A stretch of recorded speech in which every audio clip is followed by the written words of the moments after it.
You can catch her on Our Cartoon President as AOC, who uses the same lipstick. I'll tell you what it is later. You can catch her on Betches. And famously, she was got her weed confiscated at the Harry Potter Broadway show. Everyone give it up for Alise Morales! Hello. Yes, it's true. I did recently have my marijuana confiscated while going to see the Harry Potter play on Broadway. When it was happening, there was a voice in the back of my head that was like, oh my God, I can't believe that this is happening. And then the next moment, a louder voice was like, no, bitch, this was always going to happen to you. This is the logical conclusion kind of to all of your actions. Just having drugs taken from you next to a child dressed as an owl. It was always going to happen. We just didn't know when. Guys, I'm so excited. Thank you all for coming. I'm gonna kick this off, but first I just have a couple of housekeeping notes so that we can all get kind of on the same page. Number one, first housekeeping notes, I am engaged and posting about it. Yes. I also recently did a 30-day yoga challenge, which I was also posting about. I'm doing these things because I want to become what? The most annoying person in the world. I'm actually doing a great job. I bought a Juul and I smoke it inside. So, killing it on the goals, and killing myself with the vaping disease. Do we know if that's real? Okay. Number two, housekeeping note. I recently sent a work email out to over 75,000 people that had a typo in the subject. So, if maybe later after the show we're hanging out, or even 10 years from now we're hanging out, we're having a good time, we have a couple drinks, I smoke a little weed, get really quiet and distant, I'm probably thinking about that. Just so we all know. Number three, I'm considering coming forward about the fact that I was recently called out by my cycling gym for using too many email addresses to sign up for their first flight deal. They emailed me and told me to proceed to planned pricing. I'm not quite ready to talk about it yet, but you guys will be the first to know when I am. Very, very hard time for me. Okay. I'm going to kick this set off now. How do you guys feel about it? All right. I'm going to do my obligatory astrology joke. Katie's already gotten into it a little bit, but like any good millennial, I am getting into astrology. I went into it knowing my sun sign. Everybody knows your sun sign. That's the one that's attached to your birthday. So I'm May 15th. I'm a Taurus. That means that I'm boring and mean. That's just... There's nothing I can do about that. But I found out that I'm a Taurus sun, Aquarius moon. And I didn't know what this was, so I Googled it, and this website popped up, and it said, this is a very powerful combination. And I was like, hell yeah, that rocks. But then it went on to say, but it can go wrong. Most notably, Adolf Hitler. Okay, don't know why we're including Hitler in the astrology website, but all right, I guess we're astrologically tied. We have sort of the same cosmic destiny, I guess. But I have been using this information to my advantage. Like, anytime someone has a problem with anything that I'm doing, I'm like, well, you don't know how bad I could have gone. I'm actually doing great based on what the stars had in store for me. So maybe we should be heaping on the praise. Okay. I've been trying to dress for my body type. I'm pear-shaped, which is just a really nice way of saying disproportionate. It's just a nice way we came up with to say that. Top half of a prepubescent girl, bottom half of a pregnant Kardashian. You can't buy a jumpsuit. That's what that means. You gotta get it tailored. So I wanted to get some fashion inspo, so I Googled pear-shaped celebrities. Try to see what they're wearing, I'll buy the Forever 21 version, we'll figure it out. And this website popped up, and can you guys guess who the number one pear-shaped celebrity is that comes up on every website? That's a good guess. She's more of an hourglass. You're going to kill yourselves for not getting it. It's Mrs. Incredible. It is. It's Mrs. Incredible, who is a fake woman, not really a real person per se. But I did find out that the best outfit for my body type is just sort of like a red spandex jumpsuit with thigh-high boots that is waterproof, fireproof, and can stretch as far as I can. So maybe get that at ASOS. Good Black Friday deals. I was recently having a conversation with some friends about times we walked in on our parents having sex. Has this happened to anyone? You guys don't. Okay, you don't even have to clap or anything. I can just see by the deadness in your eyes who it's happened to. But we were having this conversation. It was Bailey. We were talking about it. And I was having a hard time relating to the conversation because I actually haven't walked in on my parents having sex. I walked in on my dad eating out my mom. And it's just different. It's just different. Like, for example, apparently when you walk in on your parents having sex, your mom sits you down, you have a teachable moment, you guys chat about it, it's awkward, but you learn something, it's kind of a bonding experience. When you walk in on your dad eating out your mom, you go, and he goes, no, and then you never talk about it. Ever again. You just bury that. You bury that deep, and then you wonder, kind of like 20 years later, why you keep having dreams where at the end your dad is going,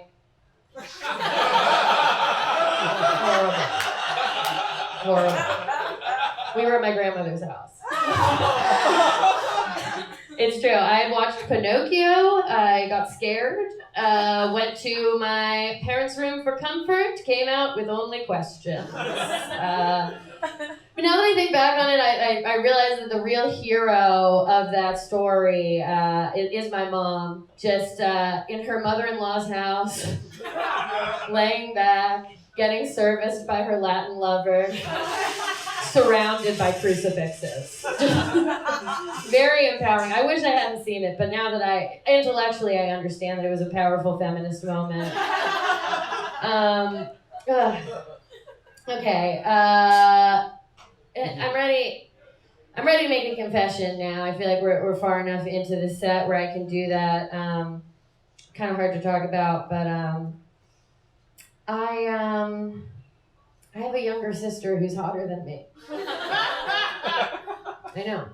Hard to believe that it's true. She won best hair at the high school we both attended, which is rude.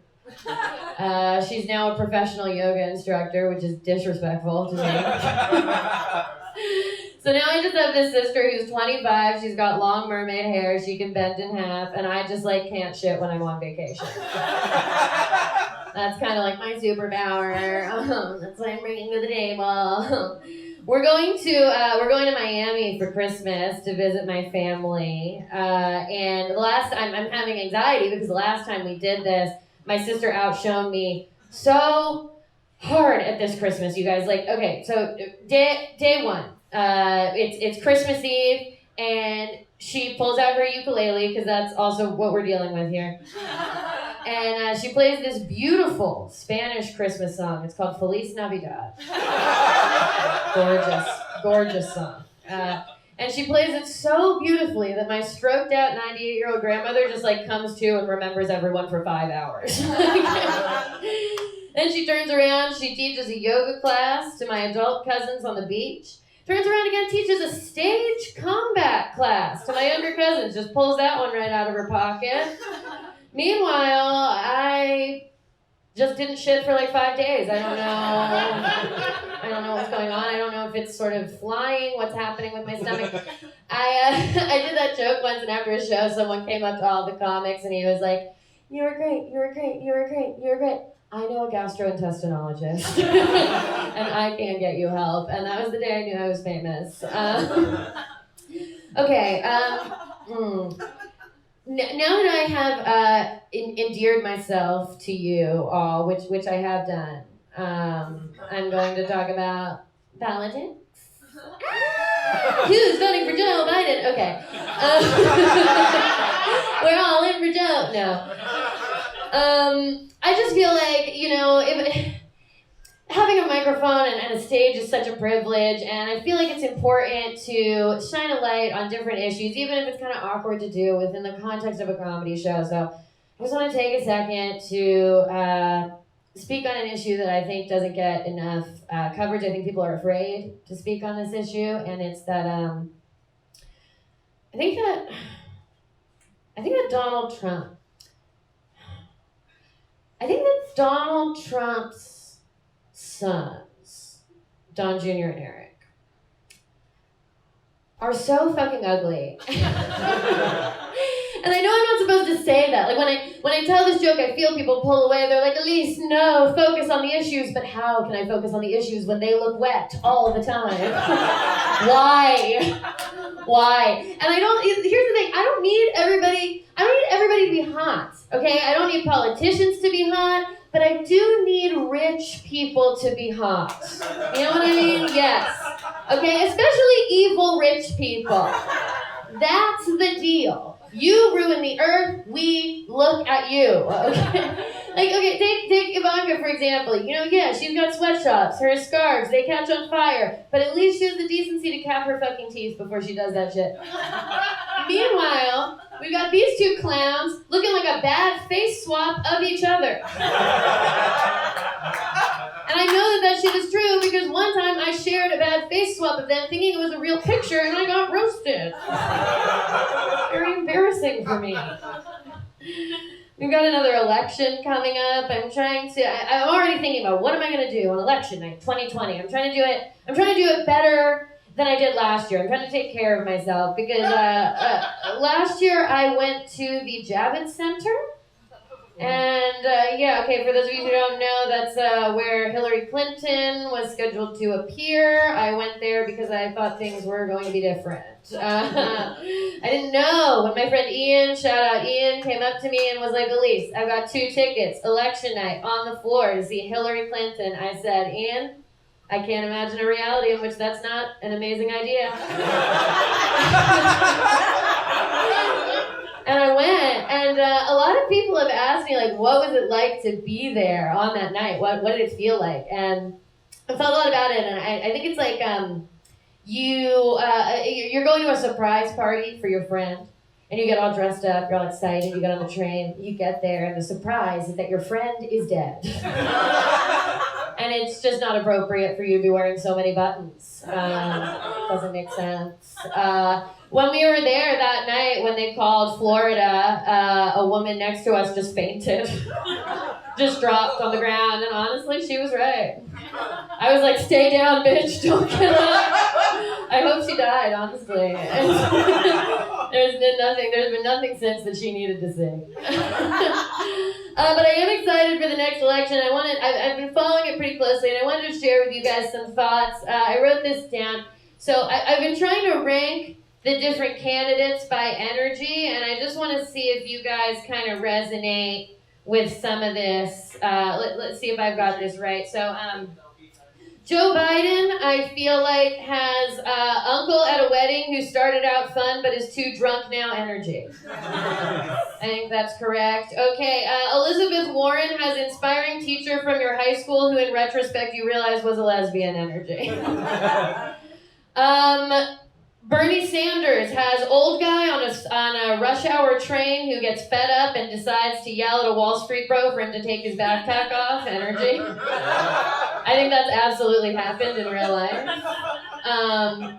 Kamala, no longer in the race, unfortunately. But she did have cool transfer student who you find out at prom was a cop energy. It's just true. Beto, also no longer in the race, but he had some 41 into deep music video energy. Pete Buttigieg has teacher, you forgot to assign homework energy. Andrew Yang has longtime friend who has a crush on you, but no energy. And then Cory Booker has the same energy, except you guys did hook up once. I think that's correct. I'm a pundit based on that, what I just said. Okay, here's the deal. I'm gonna do some characters for you now. Boo. I get it. Okay, this first character is this is a typical millennial.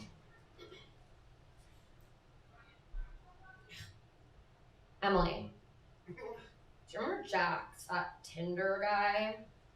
He ghosted me. Isn't that lame AF? You know what else is lame AF? The fact that we were born into the economic prosperity of the 90s and told that all that we needed to succeed was a college degree, but by the time we graduated from college, the economy had been so destroyed by the subprime mortgage crisis that all that was left for us was crippling debt, and now we're constantly condescended to by a generation of baby boomers whose fault this all is, and who accuse us of not working hard enough when really we just work differently because we've all been relegated to the gig economy.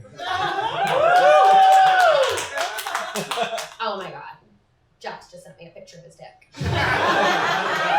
Okay, great, thank you. This next character is a woman attending her ex-husband's Queer Eye reveal.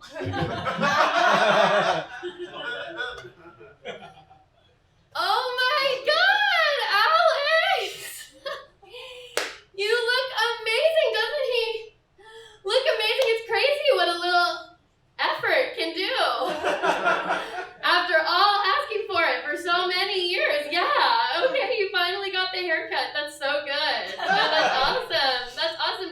And what is this? Like $50,000 in free home renovations? Yeah. No, that's great. No, it's great. I love to see you thriving and me doing exactly the same. I'm so glad that I was invited to this and that it is on camera. I love that. I love that for you. And what is this? Head to toe, new, branded clothing. You know, so funny. When we were together, he had one cummy t-shirt.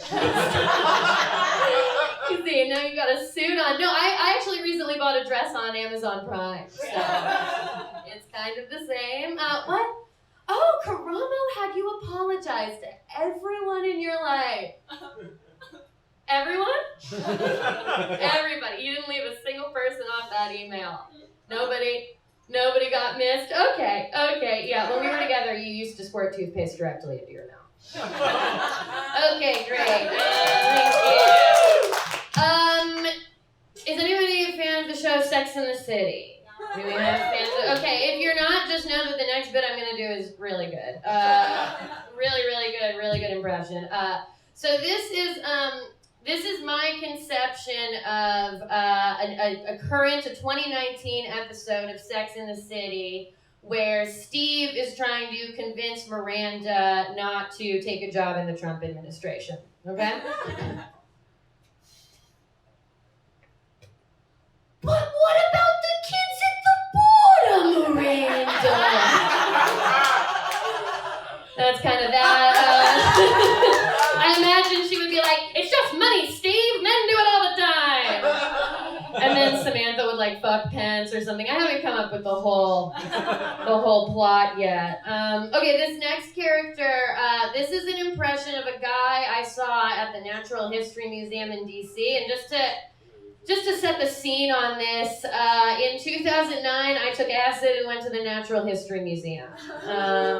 And yeah, it was pretty dope. It was a great time. There was an exhibit on ancient bones that we went to, and I had sort of this incredible experience where I was looking at these ancient bones, and then I was thinking about my bones, and then I realized that I was like connected to the humans who have come before me and my college boyfriend who was with me at the time. We kind of grabbed hands and felt one with the universe, and it was this really incredible experience. And then we left the exhibit, and I saw a man. I was like 19 at the time. I imagine he was 30, so he seemed ancient, elderly man. And he was with his family, and I heard him going into the exhibit, and he said, "Bones? Why would I want to learn about bones? I already got bones in my body. This exhibit sucks." It's a really special person that I saw. Really special. Okay, this last character is based on an article I read that said that students on open carry campuses, where you're allowed to have a gun kind of just with you at all times, there was a problem with drunk students leaving their gun in the bathroom. This is a big problem, leaving their gun in the bathroom. So this character is the girl who treats her gun like a phone.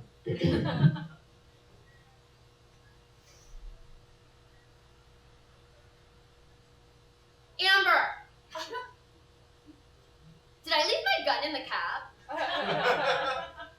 Did I leave my gun in the cab?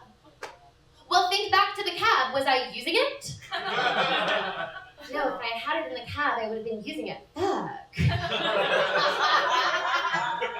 Well, I know I had a pregame because I used it to shoot Mike. No, this is a big deal, Amber. Okay, my parents said that if I lose my gun again, they're not going to buy me another one. I'm going to have to get an Android. Fuck! Ugh. Of course I have the Find My Gun app, Amber, but I don't know if it's going to work with the silencer on. I shouldn't have even gotten that stupid silencer, but I had to because it kept going off during class. Okay, I think I have an old one. No, Amber, this one's so big, and the screen is all cracked. I can't use this, it's embarrassing. What am I gonna do? I can't go out without my gun. Oh my god, Am. You're gonna die. So funny. It was in my pocket! And then she shoots it and the bullet kind of ricochets off and kills both of them. Because if you have a gun in the house, you're like more likely to die from a gun. Okay. Great, yeah. I've got two final thoughts for you guys. I went to Los Angeles recently. Turns out anyone can just go, so I went. You don't have to be. I thought you had to be invited. Someone had to tell you. A celebrity had to ask for you to come.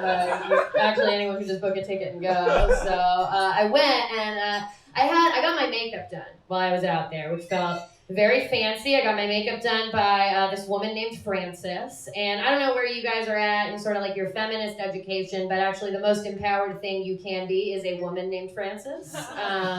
It's just Woman Studies 101.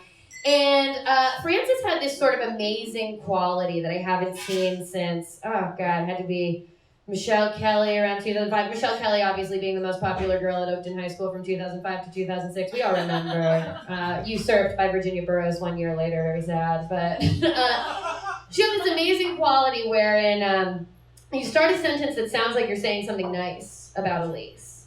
And then by the end of the sentence, it's actually not something that's nice about Alise at all. For example, she was doing my makeup and she was like, "Oh my God, do you moisturize?" And I was like, "Yes, I've been stealing tiny moisturizers from Dwayne Reed for years." Thank you. Thank you for noticing. And she was like, "Yeah, I can tell because the makeup just keeps sliding off of your face." Okay, didn't know that could happen. Fine. And then at one point she was like, "You have a really natural contour. Did you know?" And I was like, "Oh my God, no, I didn't know that." And then she was like, "Huh," and just turned her back. I was like, "I'm done with you." But I didn't care because in that moment she had indicated that she was going to contour my face. And for those of you men in the audience who don't know, contouring is like this SEAL Team 6 level makeup technique where the makeup artist has all these different dips and dyes, and she and then she on your face, and then she gives you a new face. And it's so much better than the face that you had before. You take that face out, you get a fucking job with that face, okay? You get paid with that face. You meet a man with that face, start a family. One day you're out with your family on a picnic, you see an old lady struggling, you help her into her building, you find out she's the heir to some kind of fortune, she bequeaths that fortune to you, all because you had cheekbones for one goddamn day. It's a beautiful thing. All right, I have one more joke for you guys. And you know what that means? It's the joke I've been doing for, say it with me, 7 years. All right, I haven't written a better one since, so let's do this thing. I think that catcallers feel about women the same way that I feel about babies that I see, and I'll walk you guys through this. like let's say I'm on the train and in rolls just like a really fly baby. Looks amazing. I'm like, oh, I'm gonna get in its face and tell it to smile. You know? And I don't really care what the baby is doing, if it's taking a nap, trying to gear up for the day. If there's two babies, I'll do it to the both of the babies. If I'm with my friends, we'll all do it to the baby, make it feel unsafe. And in my defense, I don't think that the baby should be wearing a bear ear onesie with little feeties on it if it doesn't want me to say anything. You know what I mean? Like, wasn't that the point of this get-up, baby? Was to look cute, okay? And I'm sorry that I'm a woman and I have a biological response that happens to me when I see a fucking baby, all right? And also, public spaces are for adults, hello, so what's the baby even doing out? And then usually a parent gets involved and I'm like, oh, didn't realize you already had a mom. I will back off. And then I just call the baby a bitch and forget that shit ever happened. Guys, I'm Alise.